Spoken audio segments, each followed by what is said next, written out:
ce moment, bon, comme je le dis, la qualité, la traçabilité et la communication dans nos métiers payent énormément. Et depuis que je forme des jeunes, tous les jeunes, bon, c'est sûr, j'axe beaucoup sur le BTM, pour moi, qui est un très beau diplôme. Tous mes jeunes titulaires de la formation du BTM ont du travail ou sont installés, mais ils ont du travail. Après, en rémunération, c'est des jeunes, bon, je dirais, je ne connais pas les salaires de tout le monde, mais je dirais qu'ils alentours d'environ 2500 euros, si je dirais, dans ces prix-là, hein, dans ces montants-là. Après, plus, mais oui, pour démarrer, après, ils font leurs preuves.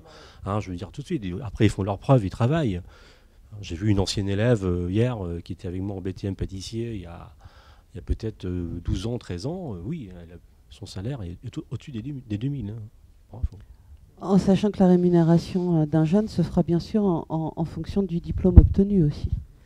Donc c'est vrai qu'on a tendance à pousser nos jeunes à aller vers les niveaux 4 parce qu'il y a beaucoup de jeunes sur le marché du travail et que plus on monte en niveau, plus on a des chances de trouver. Voilà. Ça ne veut pas dire qu'un jeune qui sort de CAP ne trouvera pas de travail, hein. C'est pas ce que je dis. Du tout. Mais voilà, c'est bien d'aller jusqu'au... D'un autre côté, on ne sait pas ce qui peut vous arriver dans la vie. Vous avez un diplôme de niveau 4, on vous ouvre plus de portes au niveau de la reconversion professionnelle qu'un diplôme de niveau 5, on est d'accord. Hein? Après, vous avez jusqu'à 26 ans, la veille de vos 26 ans, pour vous former. Vous pouvez très bien faire dans un premier temps un CAP, partir sur peut-être à l'étranger dans un premier temps, sur le marché du travail, 1 an, 2 ans, puis revenir en apprentissage. Vous avez perdu la dynamique que vous aviez, hein, parce que c'est bien de pouvoir faire tout d'un coup. Hein, hein, parce que de repartir un petit peu dans l'emploi et de retourner en apprentissage, retourner à l'école, enfin voilà, c'est peut-être plus compliqué, mais il y a cette possibilité-là aussi. Dans la boulangerie, il y a beaucoup à faire, parce que le métier, c'est un super métier. Et voilà, qui a été aussi, après, il s'est passé beaucoup de choses depuis, mais faire du pain, c'est magique. Hein. C'est magique. Hein. Dans le BTM pâtissier ou chocolatier, on recherche, mais je vous dis, après, il faut une mobile. Hein. Dernièrement, il y avait un jeune qui était en BTM pâtissier, il était en formation ici à Saint-Brieuc. Bon, il a eu son diplôme il y a 2 ans, il est sur la Côte d'Azur, il ne va pas revenir tout de suite. Hein. Il se plaît. Hein. Il a du boulot. Hein. Oui. Ah ben certaines régions, bah oui, bon, la pâtisserie, c'est un pouvoir d'achat. Voilà, il fait des belles villes. Voilà, ça dépend ce que vous voulez faire, hein, la pâtisserie. Qu'est-ce que vous... Mais partout quand même, on cherche des salariés. Oui.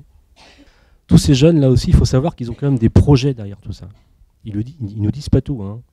Ils ont des projets professionnels. En gros, ils se projettent à 5, 6 ans, 7 ans. Ils font pas ces formations-là pour rien. Ils se projettent. Après, on ne connaît pas tout. Nous, après, on le voit quelques années après. Tiens, il s'est installé là, ou il travaille là-bas. Voilà, on ne sait pas. 90% des gens qui sont en BTM, c'est comme leur projet, c'est comme d'ouvrir une entreprise. Moi, non, pour le coup. Mais par contre, je sais où je veux aller. Je sais que je veux aller à l'étranger. Je resterai pas en France, c'est sûr. Et je veux être chef de labo, quoi. Parce que le BTM nous aide à ça aussi. On est formé pour être chef de labo, quoi. Donc, ouais. C'est quoi le chef de labo? C'est déjà gérer tout en dessous le patron, quoi. Gérer tout, ça peut être dans la pratique, comme on parlait là, ça peut être gérer les conflits. On peut faire du social aussi, hein, en étant chef de labo. Hein. On peut avoir des apprentis où ça se passe mal au CFA. Justement, on voit ça en cours. Si on a un apprenti où ça se passe mal au CFA, bah, comment réagir, quoi. Et si le patron est pas là et qu'on sait pas, bah, c'est à nous de gérer parce que c'est nous le chef de labo, quoi. Donc on est le second, entre guillemets, quoi. Donc c'est à nous de gérer ça. La production, ouais. Les achats aussi, il faut contrôler tout ça. J'ai eu une occasion de participer au concours du meilleur pâtissier de France sur France 2. J'étais sélectionné dans les 10 derniers candidats, mais c'est pas passé. Il restait 2 places. Ils avaient déjà trouvé 8, mais du coup, c'est pas passé. Et bah, après, il y a la Coupe de France des jeunes chocolatiers aussi, mais ça sera pas pour cette année. Mais ouais, pourquoi pas, sinon, ouais, je dirais pas non.